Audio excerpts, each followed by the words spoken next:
బంగాళదుంపతో ఎప్పుడు కర్రీస్ ఫ్రైసే కాకుండా మన ట్రెడిషనల్ పద్ధతిలో బంగాళదుంప పోపు అయితే ఎలా చేసుకోవాలో చూసేయండి. కుక్కర్ తీసుకుని వాటర్ వేసుకుని అందులో ఒక అరకిలో బంగాళదుంపలు వేసి ఉడికించుకోవాలి.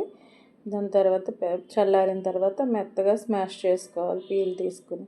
దీనికి పోపులు అయితే ఆవాలు, జీలకర్ర, మినపప్పు కూడా వేసుకోవచ్చండి. శనగపప్పు, ఎండుమిర్చి, కరివేపాకు వేసుకుని వేగిన తర్వాత ఇందులోనే కొంచెం పసుపు, ఉప్పు వేసుకుని మనం పోపు వేగిన తర్వాత మనం ముందుగా స్మాష్ చేసుకున్న బంగాళదుంప అయితే ఇందులో వేసుకోవాలి. ఇలా వేయించుకోవాలండి. అలాగే మన వీడియో నచ్చితే కనుక మన ఛానల్ సబ్స్క్రైబ్ చేసుకోండి, వీడియోని లైక్ చేయండి, షేర్ చేయండి, కామెంట్ కూడా చేసేయండి. మీరు ఎప్పుడన్నా ట్రై చేస్తారా లేదా ఇలాంటి రెసిపీస్ కామెంట్ చేయండి. లాస్ట్లో చల్లారిన తర్వాత కొంచెం నిమ్మరసం వేసుకుని మనం అయితే కర్రీ సర్వ్ చేసుకోవడమే.